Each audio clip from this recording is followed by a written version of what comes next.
जय हिंद दोस्तों, Fourier integral के लेक्चर सीरीज में आपका स्वागत है। तो दिस इज लेक्चर नंबर 5 और इस लेक्चर में हम फूरियर इंटीग्रल रिप्रेजेंटेशन फाइंड करेंगे इस फंक्शन का।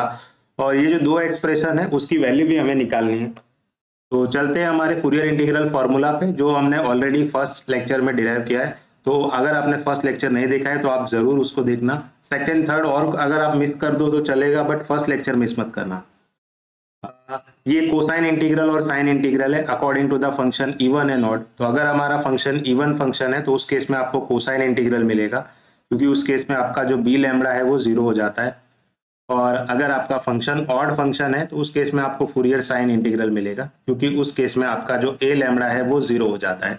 क्यों होता है वो मैंने लेक्चर 1 में बताया है, आपने नहीं देखा है तो जरूर देख लेना।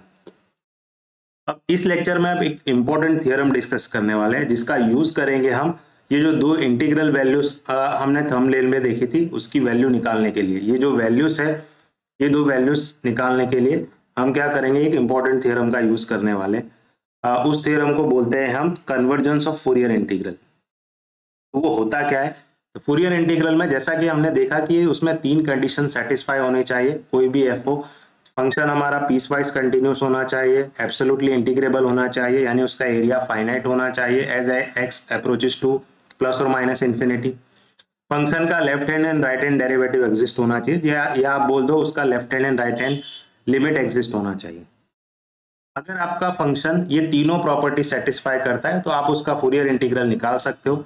और उसमें एक और चीज आती है जो यहाँ पर लिखी हुई है, that is convergence of Fourier integral. यानी आपका फंक्शन वो तीनों प्रॉपर्टी सेटिस्फाई कर रहा है तो आपके फंक्शन में जो फूरियर इंटीग्रल एफ एक्स है, Fourier integral of F x, वो एफ एक्स पे कन्वर्ज होगा at a point of continuity. तो जहां पर हमारा फंक्शन कंटिन्यूअस है वहां पर वो फूरियर इंटीग्रल कन्वर्ज होगा। एंड पॉइंट ऑफ डिसकंटिन्यूटी में फंक्शन क्या करेगा, जिस पॉइंट पे फंक्शन डिसकंटिन्यूअस है उसकी राइट हैंड और लेफ्ट हैंड लिमिट का एवरेज वैल्यू देगा। यानी मान लो ये रहा हमारा फंक्शन, कोई फंक्शन है जो डिसकंटिन्यूअस है, ये रहा, मान लो x पर डिसकंटिन्यूअस है, ये हमारा पॉइंट x1 है, ये x है, ये x2 है। तो x1 से x में ये रहा फंक्शन, x2 से x2 ये रहा फंक्शन। तो फंक्शन हमारा x पर डिसकंटिन्यूअस है।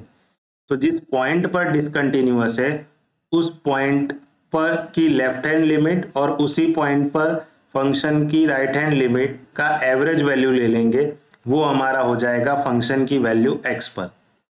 कहां पर, जहां पर फंक्शन डिसकंटिन्यूअस है। इस एग्जांपल से समझते हैं उसको। अगर आपको थियरम अभी भी समझ में नहीं आया है तो उसको मैं इस पर्टिकुलर एग्जांपल से समझाऊंगा। तो सबसे पहले इसका फूरियर इंटीग्रल रिप्रेजेंटेशन निकालते हैं। तो वो हमने ऑलरेडी निकाला हुआ है, आपको भी पता होगा। पहले हम चेक करते हैं whether function is even and odd. तो देखने से ही लग रहा है कांस्टेंट फंक्शन है तो ये इवन फंक्शन होगा।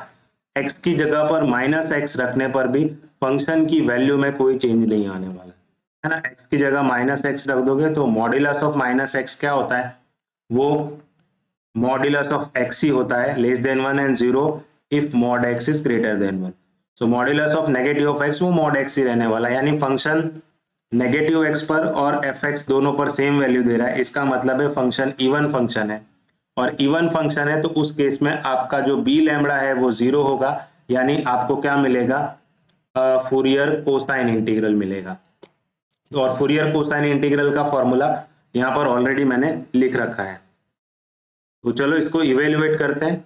सो 2/π integral 0 to infinity F of T क्या है हमारा, देखो हमारा जो फंक्शन है वो क्या है, mod x less than 1। Mod x less than 1 यानी आपका जो फंक्शन है वो कहां से कहां का है, -x less than 1 less than x less than 1, और यहाँ पर x ग्रेटर देन 1 और x लेस देन -1 के लिए है। अब क्योंकि हमारा इंटीग्रेशन हमारा जो फंक्शन है वो इवन फंक्शन है तो माइनस इन्फिनिटी से इन्फिनिटी को हमने 0 से इन्फिनिटी लिखकर आगे 2 लिख दिया। तो सिमिलरली हमारा जो फंक्शन है -1 से 1 उसको भी हम क्या करेंगे, 0 से 1 लिख देंगे और आगे 2 लगा देंगे। ठीक है, तो इसको मैं दो पार्ट में स्प्लिट करूंगा। तो पहला पार्ट है 0 से 1 और F of T cos lambda T D T plus integral 1 से infinity F of T cos lambda T D T. ठीक है, तो 0 से इन्फिनिटी को मैंने दो पार्ट में स्प्लिट कर दिया क्योंकि फंक्शन आपको दो पार्ट में डिराइव किया है। तो 0 से 1 में फंक्शन की वैल्यू क्या है, तो आपने फंक्शन ऑलरेडी देखा है, 0 से 1 में फंक्शन 1 है और अदरवाइज इट इज 0 है। तो 0 से 1 इस केस में आपका एफ ऑफ टी 1 है और यहाँ पर है cos lambda T D T, और 1 से इन्फिनिटी में फंक्शन की वैल्यू 0 है, तो 0 इंटू एनीथिंग 0 हो जाएगा। So 2 by pi cos lambda T का इंटीग्रेशन होता है sine lambda T by lambda, और integration lower limit 0 upper limit 1। So 2 by pi T की जगह 1 रखोगे तो ये हो जाएगा साइन लैम्डा, माइनस टी की जगह 0 रखोगे तो साइन 0 की वैल्यू 0 होती है अपॉन लैम्डा। तो यहाँ पर हमें मिल रहा है 2 by pi sine lambda upon lambda. तो ये जो ए लैम्डा हमें मिल रहा है उसको हम उठाकर रख देंगे हमारे फूरियर कोसाइन इंटीग्रल में। तो 0 से इन्फिनिटी ये रहा हमारा ए लैम्डा, हम इंटीग्रेशन लैम्डा के रिस्पेक्ट में कर रहे हैं, तो ये जो 2 बाय पाई है आप चाहो तो उसको बाहर लिख सकते हो, ठीक है। और साइन लैम्डा अपॉन लैम्डा वो आपको अंदर ही लिखना पड़ेगा क्योंकि integration with respect to lambda है, और cos lambda x d lambda ये क्या है आपका एफ एक्स।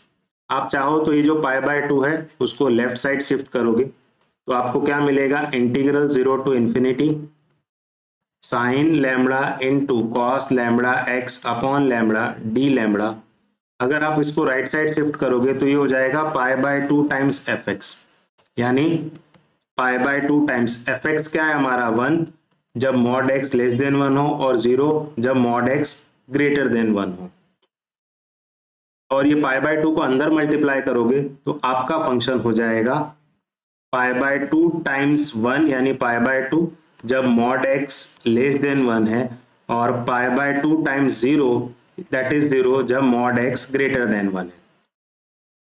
तो ये तो हो गया जहां पर हमारा फंक्शन कंटिन्यूअस है, तो उस केस में हमारा जो इंटीग्रल है वो इस पॉइंट पर एग्जिस्ट होगा जहां पर फंक्शन कंटिन्यूअस है। अब हमारा थ्योरम है उसका यूज देखने जा रहे हैं, तो आप जरा ध्यान से देखना। मॉड एक्स लेस देन 1 के लिए पाई बाय 2 है और मॉड एक्स ग्रेटर देन 1 के लिए 0 है।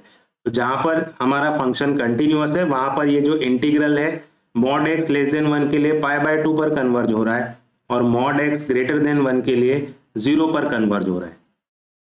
अब हमारी डिसकंटिन्यूटी कहाँ है, अगर आप अपना फंक्शन ड्रॉ करोगे तो आपका फंक्शन कुछ इस तरह का है।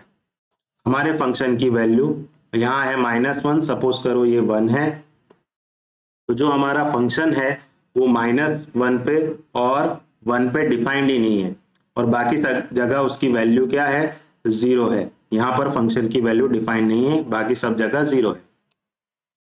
तो जहां पर फंक्शन डिसकंटिन्यूअस कहां पर है, -1 पे और 1 पे, बाकी सब जगह कंटिन्यूअस है।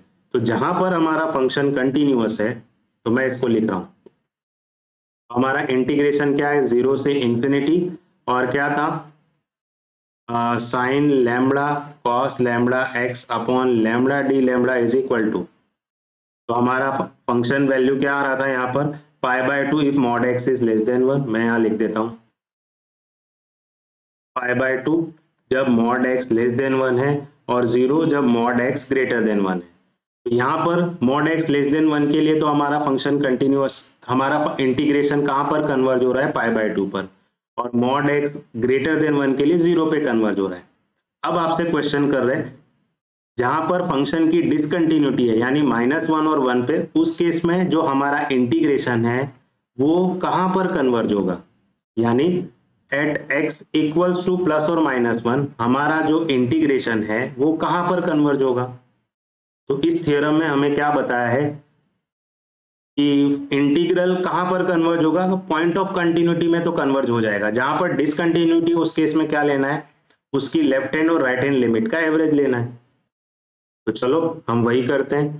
तो हमारा फंक्शन क्या है, एफ एक्स क्या है, दैट इज 1 जब मॉड एक्स लेस देन 1 है, और 0 जब मॉड एक्स ग्रेटर देन 1 है।